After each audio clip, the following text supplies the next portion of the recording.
From the river to the sea, Palestine will be free. Hello and welcome to yet another episode of Peak Politics. As you can tell from that intro, today we're focusing on the genocide that is taking place in Palestine.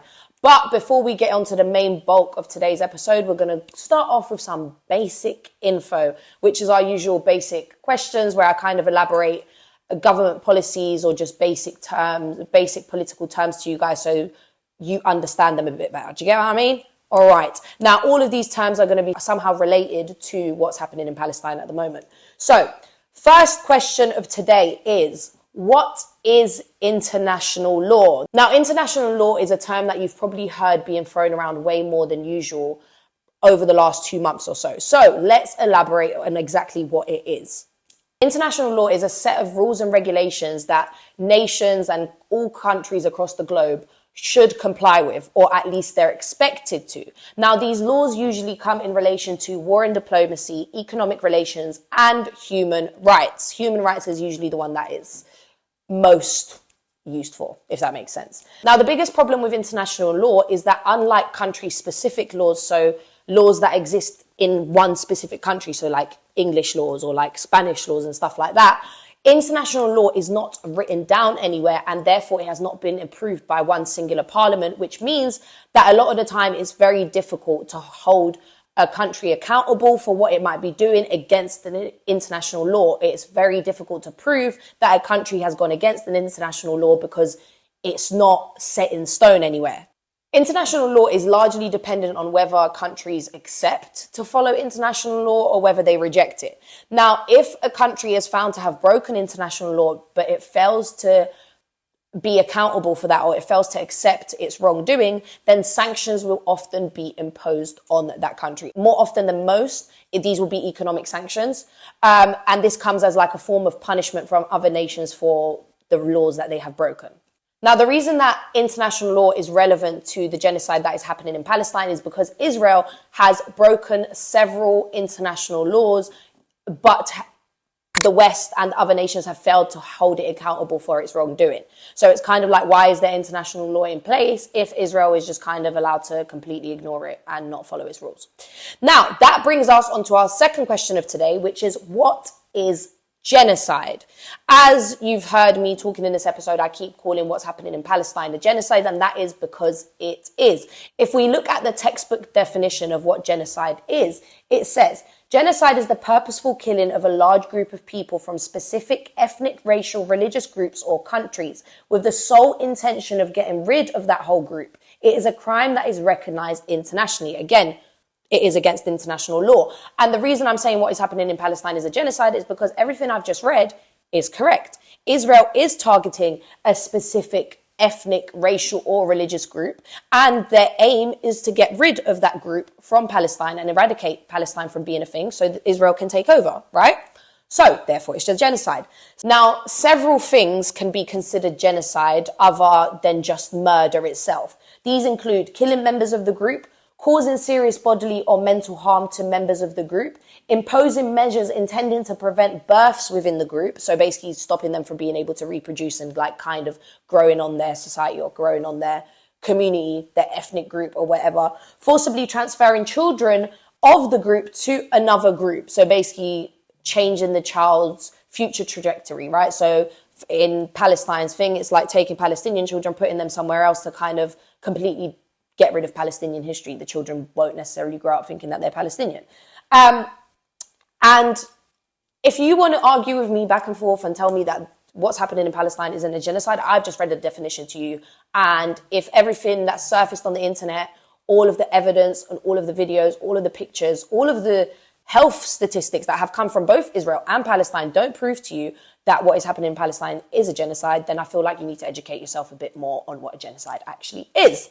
And that being said, we're on to our third question of today, which is, what are sanctions? As mentioned earlier, sanctions can be imposed on countries for breaking international law. So let's kind of look a bit more at what sanctions are.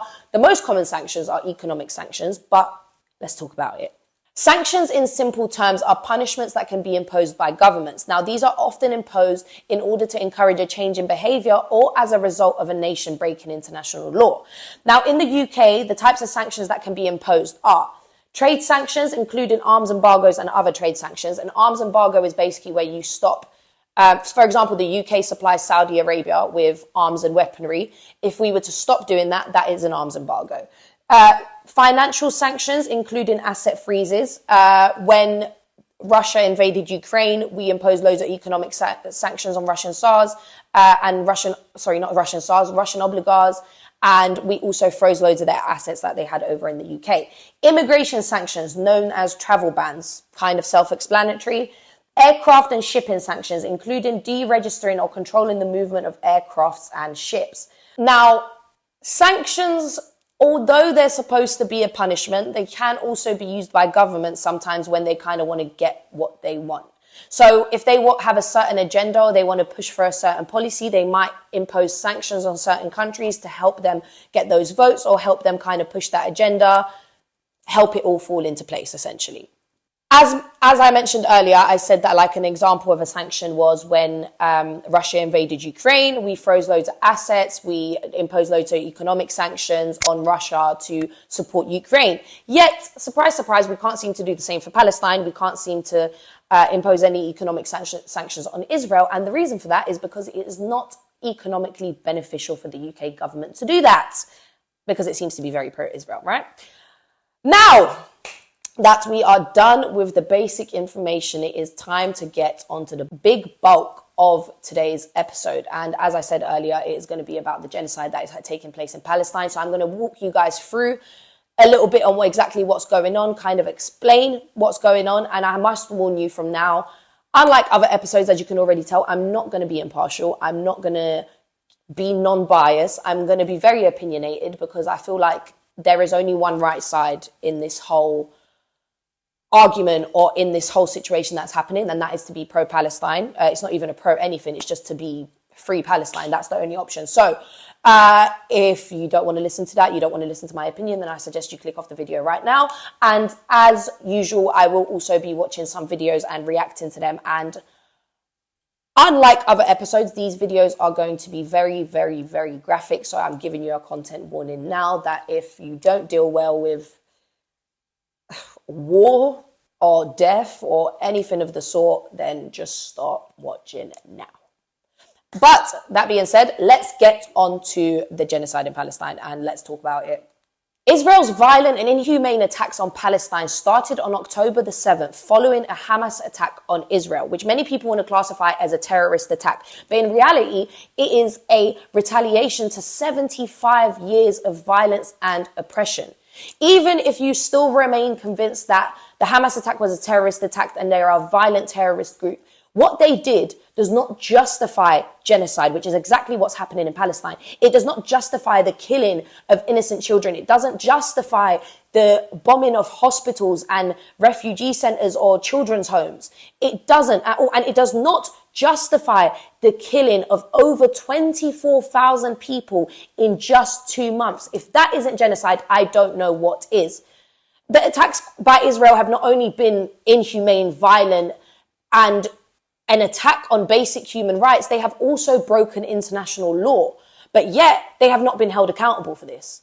Now, there's a lot of talk or debate online about the Israel-Palestine conflict, suggesting that there's two sides to this story. There isn't two sides to this story because in my eyes, or just by basic moral code, if you are pro-Israel, you are pro-murder and you are pro-genocide.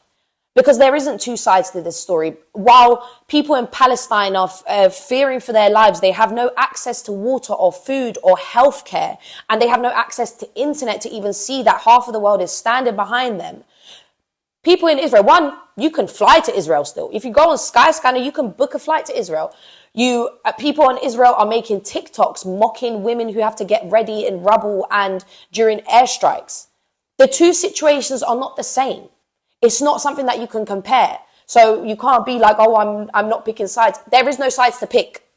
But that's enough of me being very opinionated, even though my opinion in this matter is just correct. It's just what's right. If you believe otherwise, like I said, I believe you are pro-genocide or you are pro-murder. But it is enough of me rambling on. Let's watch some videos. Again, content warning, these are going to be very, very graphic, but we're going to watch some videos that have surfaced the internet to kind of just reinforce how bad everything, how inhumane, I don't want to use the word bad, how inhumane what's happening in Palestine really is, and why we should support them. So, and also a lot of the time I feel like it is very easy to get lost in Israeli propaganda or Western media, mainstream media propaganda. So I'm going to show you these videos to kind of help bring these things to light and put my point across. So there's 4 short videos. We're going to start with the first one. Now, this video is hundreds of Palestinians being detained without clothing on the ground with hands bound. Israeli forces are seen detaining Palestinian men almost naked and hands bound. When I tell you this, when I say history repeats itself just in different forms or just slightly changed, and that's why we don't realize that what we hated so much back in the day, it's happening all over again. It's just in a different part of the world and we're not seeing it the same. This video, if it doesn't scream Holocaust to you, then I don't know what it is, but apparently it's just not that bad because it's happening to Arab people.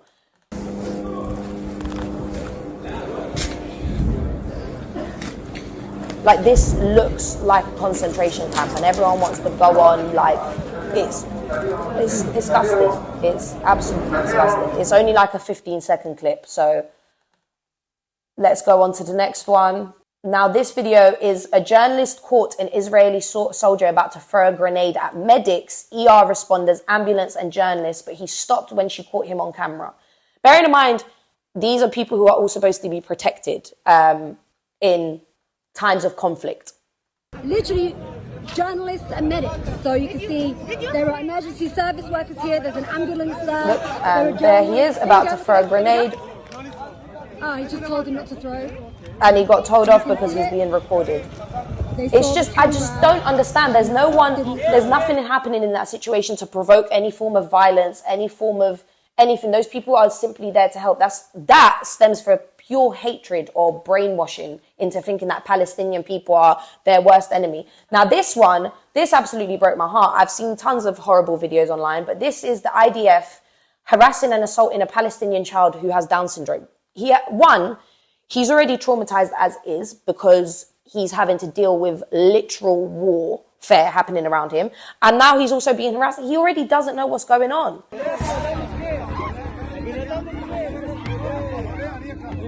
And also it's a child with Down syndrome. And there's about 5 Israeli soldiers on him. It doesn't make any sense. All you need to do is 1 to detain him, if that. And then it says that, like, onlookers and people going by had to explain his condition to the Israeli soldiers as if they're fucking idiots and can't tell that he's got Down syndrome. And then the final video, we're going to ignore the music in the background, but this video I'm putting here because it just goes to show that Hamas are not how they've been made out to seem by the Israeli forces. Don't get me wrong, I'm not supporting violence in any shape or form.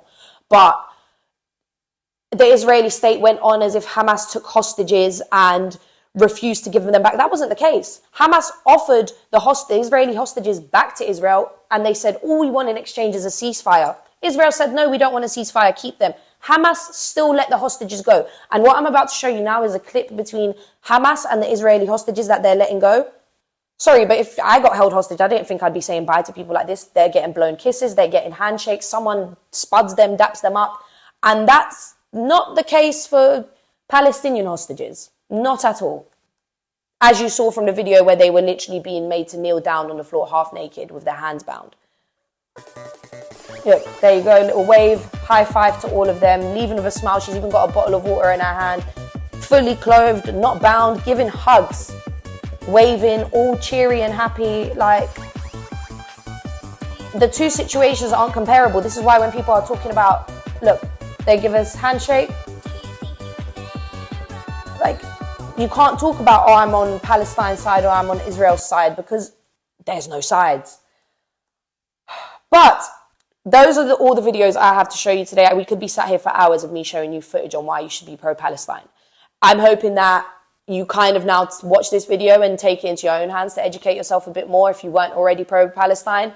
Now, in the description down below, I'm going to leave a lot of different ways in which you can help support Palestine, because I know it can be quite overwhelming with all the different information that's going on online. So make sure you check the comment section down below, the description section down below, and that's where you will find all of the other information. Now, in the next few episodes, I will also be covering what's happening in Congo, Sudan, and Tigray. But for now, that's all for today. So make sure to like, comment, share, subscribe. Let me know what you think in the comments down below, unless you are going to say some stupid shit about Palestine. And I don't want to hear it, and keep it to yourself. Thank you very much. See you next time.